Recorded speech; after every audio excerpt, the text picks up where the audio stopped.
This episode of Distraction is sponsored by Omega Bright CBD, formulated by Omega Bright Wellness, creators of the #1 omega-3 supplements for the past 20 years. Omega Bright CBD, safe, third-party tested, and it works. Shop online at omegabrightwellness.com. And by Landmark College, offering comprehensive support for students with ADHD and other learning differences. Learn more at lcdistraction.org. Landmark College, the college of choice for students who learn differently. You have a couple who are already struggling with day-to-day life with each other, and all of a sudden they're both trying to work from home, if they're lucky enough to have jobs. If they have children, their children are all at home supposedly doing their homework or learning whatever they're supposed to be learning. And you're all trying to manage that. And there's absolutely no way to get away from each other. And so it can be a really challenging time for couples to figure out how to manage all that. Hello, this is Dr. Ned Hallowell, and welcome to Distraction. Every time I have a guest on, I always say this is a very special guest. And in fact, all our guests are very special, so I'm not exaggerating.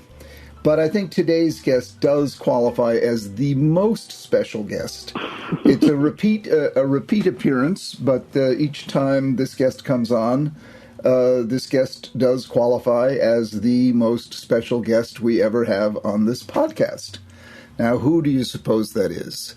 Well, of course, it's none other than my own very special and only wife by the name of Sue Hallowell. In case you don't know, Sue is a licensed independent clinical social worker, otherwise known as LICSW, and truly the most skilled therapist that I know. Nobody does it better than Sue when it comes to psychotherapy. She also manages this family, and believe me, even though our kids have grown up and moved out, they still need managing. She manages me, which, believe me, even though I've grown up and not moved out, still need managing. And she manages the office that we have in New York City and helps out with the office in Sudbury. And tonight she's going to make a special dinner of tamales, which she already gave me the recipe for this. Enchiladas. Oh, tamales, enchiladas, tacos, all the same thing. But, you know, I'm just not skilled enough to know. Anyway, she and I are at home in our house in Arlington doing the quarantine thing that one is supposed to do.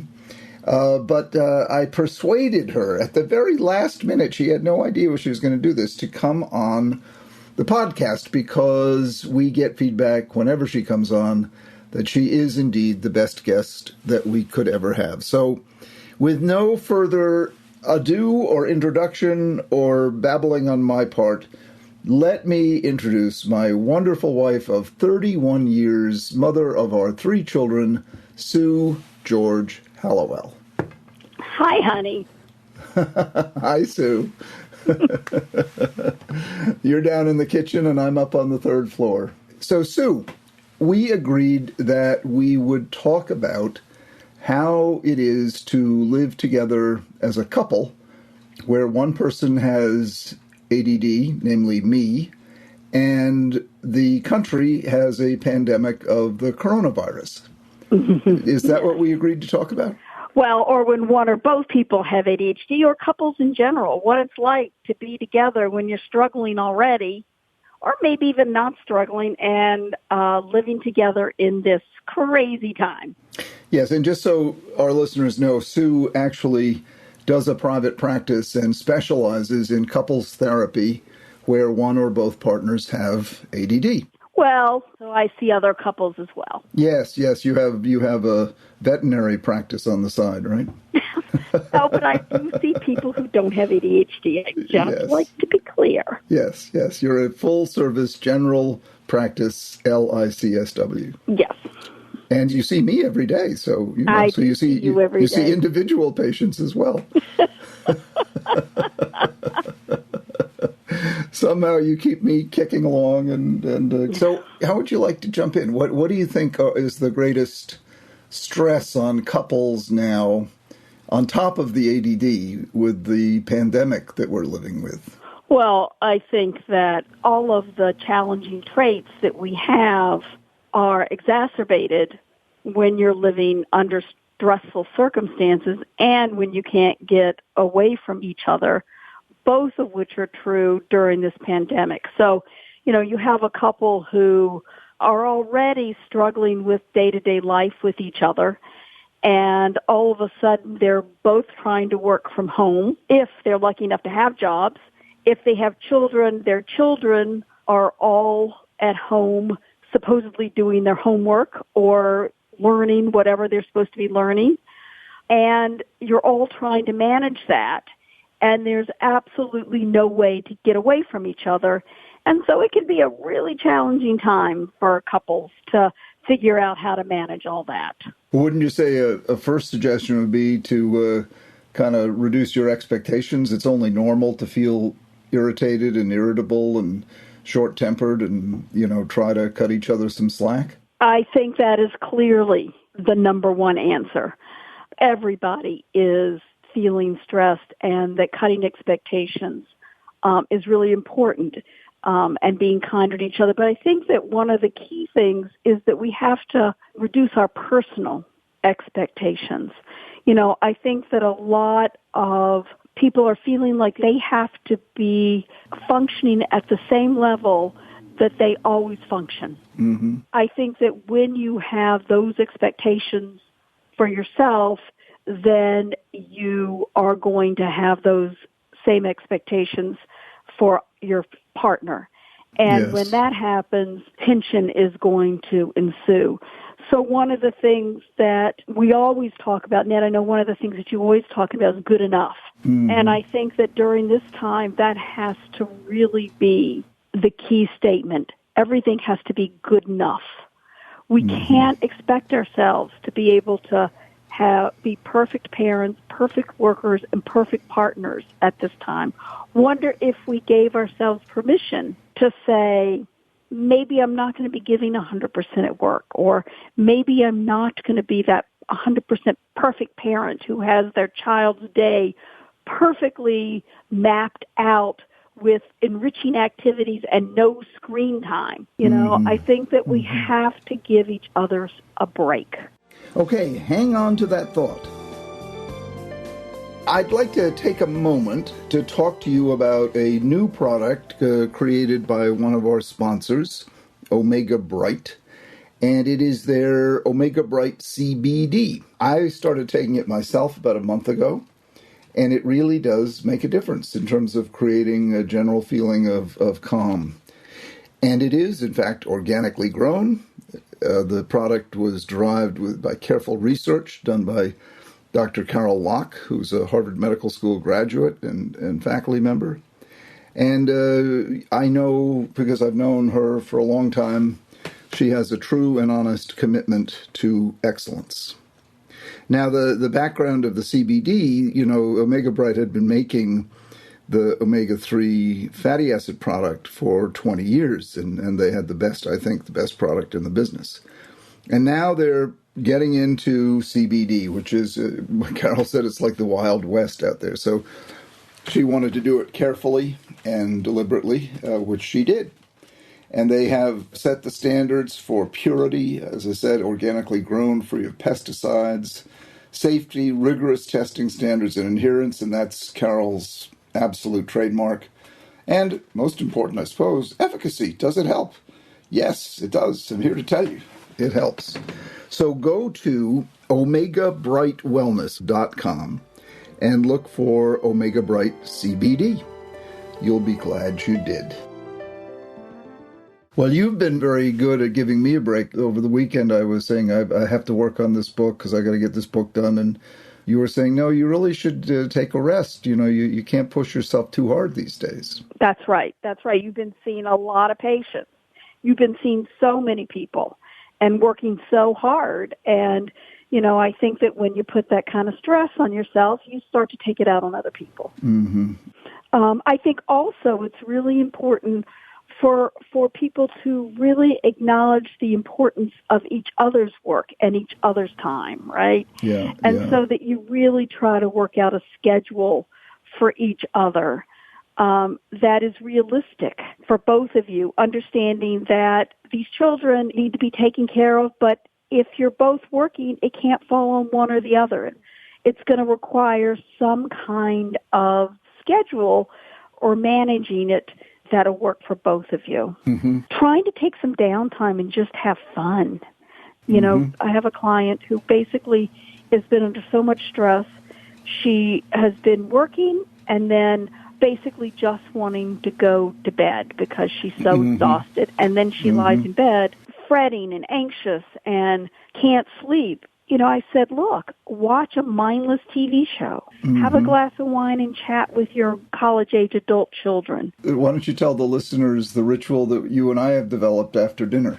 Well, we go into our living room where I'm trying to maintain 6 feet away from Ned at all times since I was in New York City and sort of quarantining myself. And we watch a movie every night. We alternate because in good couples practice, he likes action-adventure, and I like comedies, particularly romantic comedies, sort of mindless things, and we're alternating.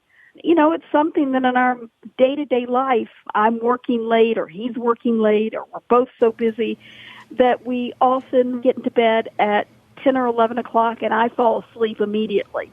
But now we're trying to set aside our evenings to sit down and watch a show together, which gets our minds off of the day and all the challenges. It lets us relax and have fun, and we're spending some really nice time together.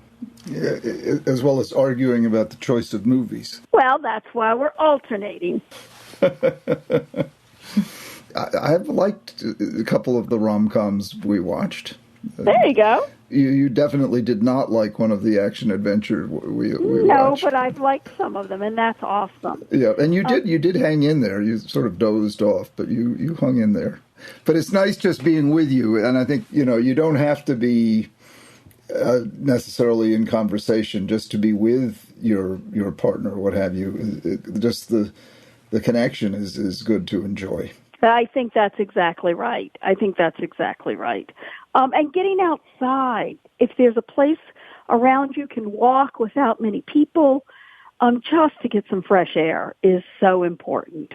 Another issue that I find that's coming up with couples who are in the house all the time together, particularly around parenting, but other things as well, is that if they have different ways of doing things and they're trying to share responsibilities, it's hard not to interfere with what the other person is doing, right? Mm-hmm.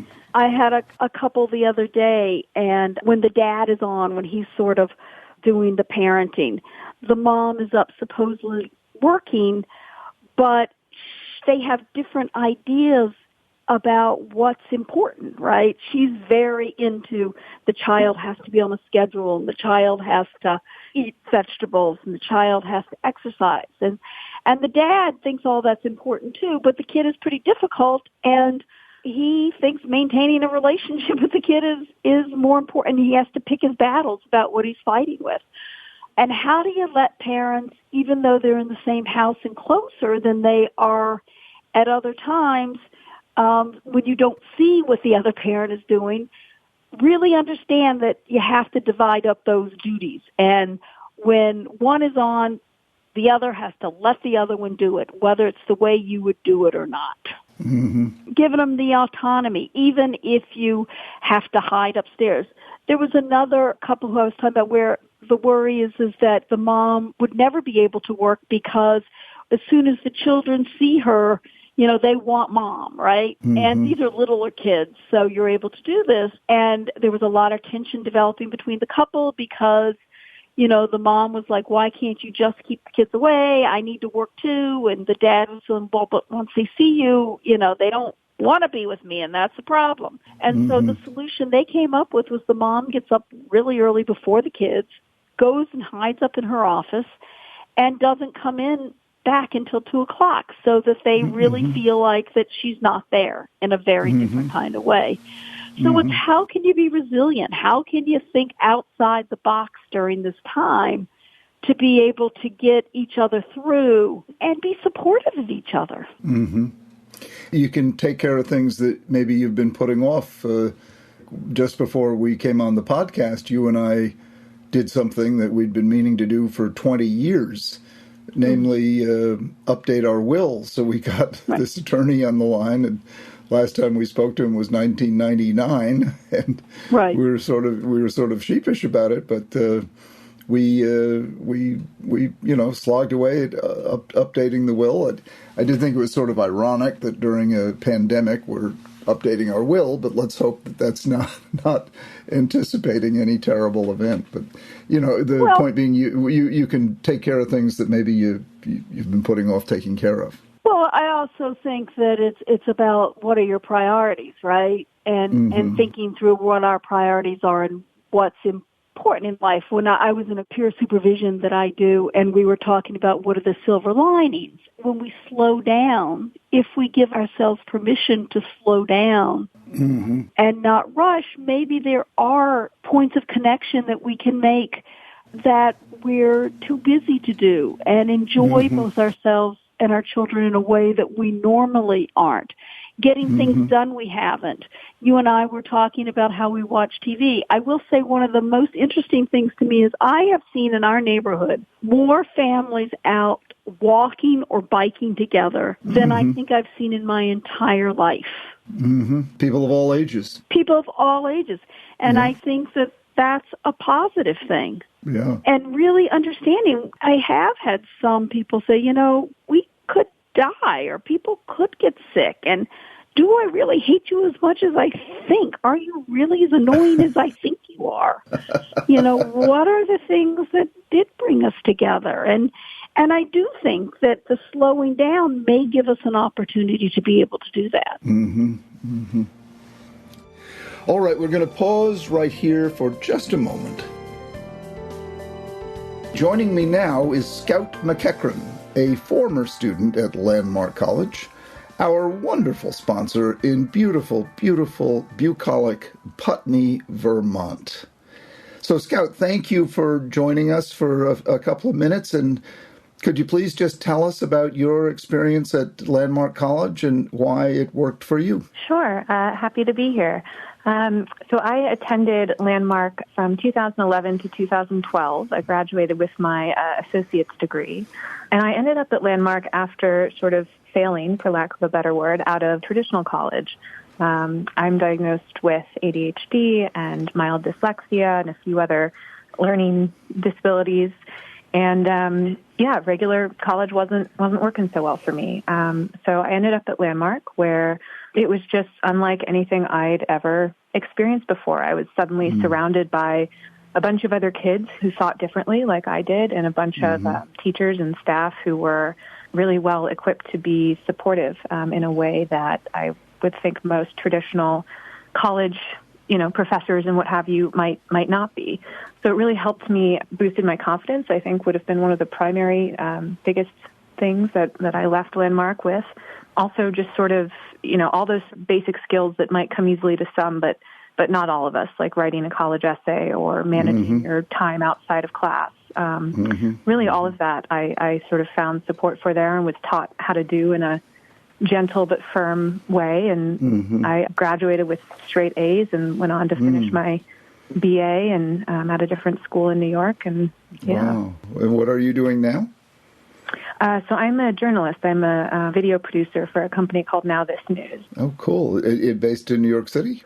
It is, yeah, although I'm based in L.A. Yes, we make news videos for social media. Oh, my gosh. That's wonderful. So Landmark really turned it around for you. It really did. I went in there hating college. I'd spent some time working as a waitress, and I thought I wanted to be a photographer, and I really just didn't think college was for me. But after Landmark, I just left with this whole newfound sense of confidence, and I actually enjoyed the things that I was learning again. And I remember reading a book for school for the first time and actually enjoying it and finishing it, not just telling my teacher I finished it. It was a great place for me. That's wonderful. I'm a huge fan. In fact, I have an honorary degree from Landmark College. Oh, wow. That's neat. I'm a big fan of it. Well, Thank you so much for sharing your story. And I know firsthand that there are many, many, many more stories like yours, but there's nothing like hearing it from the actual person. Absolutely. Well, thank you for having me. If you'd like to learn more about the college of choice for students who learn differently, namely Landmark College in beautiful Putney, Vermont, go to lcdistraction.org. lcdistraction.org. That's Landmark College, to learn so much more. And our thanks to Scout McEachran for so eloquently representing what Landmark College can do for you. So do you hate me as much as you think you do? Oh, stop. But I am as annoying as you think I am. I'm aware of that. Well, you can be annoying, and I'm sure I can be annoying too. But no, you're never annoying. One of the things whenever Sue and I do these podcasts together, she always wants to be sure that we don't make it sound as if we're, the perfect couple, that we acknowledge that we do argue and can annoy one another, and I think that's true. We do, and I think that's important because, yes. Again, I think the message has to be is we all have these challenges, and it's how do we manage them, and how do we try to get through them in the best way we can. Mm-hmm. I will say one of the advantages of having ADD is a tendency to focus and get organized in times of crisis. So I have found myself a little bit more energized during this period, a little bit more focused than I normally am. I don't know if you've noticed that. You definitely have, and that really has been interesting that you've been able to do that. And I think you're right. It might be the high stimulation of it being a bit more of a crisis. Mm-hmm. Because I do think that for some people with ADD, one of the challenges has been the lack of structure of being home.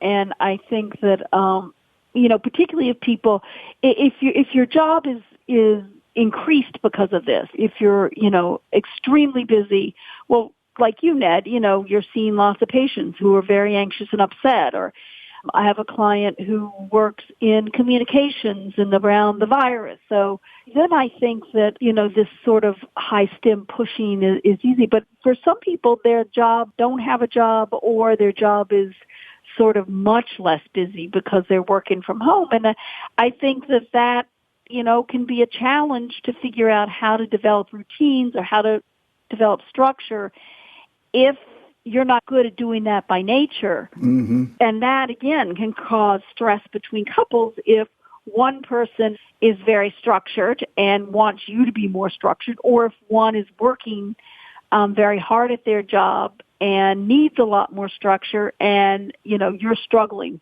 with that lack of structure. That's a real challenge for people. How do you advise people to work that out? Well, I think it's really hard because, if it's someone without ADHD, you say, well, develop a routine, develop a structure for yourself. But we know that, that's not always easy for people with ADHD because they don't have those internal structures, and they really rely on external structures, and they bristle when someone tries to set up a structure, i.e. their partner tries to set up a structure for them. So this is really tough. And what I really try to do with people is to help them come to grips with what they struggle with themselves. So if I can get a person with ADHD who struggles with setting up sort of a structure for themselves or having that internal way of setting it up, if instead of them getting angry and defensive about it or feeling criticized, if I can really help them understand that this isn't a bad thing about them, it's just a fact. Mm-hmm. And what kind of strategies or how can they rely on the help from others to be able to set up some kind of structure so that everybody feels better? Mm-hmm. Because I find that if you can help people take responsibility for what they do well and don't do so well without making it such a big deal. Or without shame. Without shame or externalization, without blaming other people for trying to make them be something they're not, or internal shame, then it's easier to come up with some sort of easy sort of structure. Mm-hmm. It has to be a structure that can work for them, not a structure that other people think is a way that they should be structured. Mm-hmm. And they have to also understand the impact on their partner, right? If instead of it just being a fight between the two of them, if they can get to a conversation where, look, I know you're not someone who easily structures yourself, but we've got these kids we're having to develop some routine for. I'm trying to get my work done, and it's really hard if I don't have your help in some sort of frameworks. And I then get more stressed and upset.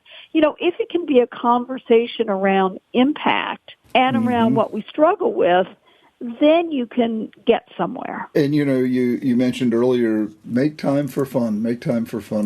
You don't think of this as being anything fun about it, but at the same time, there's no command that you have to be, absolutely shut down misery. In fact, it's not good for you. I mean, to be shut down, absolutely shut down misery. I know this sounds trendy and it's what everybody says, but the more that you can find some ways to be grateful, or my group said today, silver linings, the more that you can enjoy little moments, the better you're going to be. Because if we get, like my client who was not allowing herself any fun, was just so pulled down by it. Right. That doesn't do well for anybody. It hurts her partner, it hurts her kids, and mostly it hurts herself. We have to try to push against that. And if it means that you let your children watch more TV than you normally would, or play more video games, so you and your partner can sit down and have a cup of tea or a glass of wine, or just a few minutes to catch yourself, so be it. People are going to survive. But relationships can be damaged if you don't take the time to try and nurture them, even in this time when it feels like there's so much going on. Well, I'm very, very grateful to have you in my life and our 3 children. And me to you. I've been feeling that way every day, and we've been together an awful lot, and our nightly movies are a lot of fun, even though we don't always agree on the choice of the movies. But I think you're right, a time to feel gratitude in the midst of feeling oppressed and deprived and denied. I love the silver linings that you pointed out, and that's not to be Pollyanna. We acknowledge that it's terrible, absolutely terrible. People are dying and losing their jobs and their businesses and their livelihoods. It's terrible. But at the same time, it's not uniformly, relentlessly terrible, and to find as you said, the silver linings. And Sue, you are a huge silver lining in my life, and thank you so much. Thank you, honey. I always love to come on. Okay, remember to reach out to us with your comments. A lot of you have commented on these COVID-19 check-ins, and we love hearing from you. We had a bunch of emails. So please send us an email. Send it to connect@distractionpodcast.com. That's connect@distractionpodcast.com. Share your stories and thoughts. Write an email or recording a voice memo and send it to us at connect@distractionpodcast.com. Distraction is created by Sounds Great Media. Our recording engineer and editor is my dear friend and wonderful colleague, Pat Keogh. And our producer is the delightful, effervescent, and always brilliant and imaginative Sarah Guertin.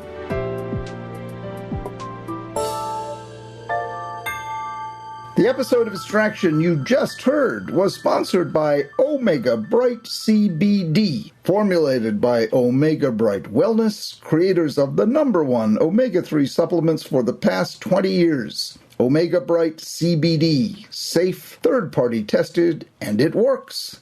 Shop online at omegabrightwellness.com.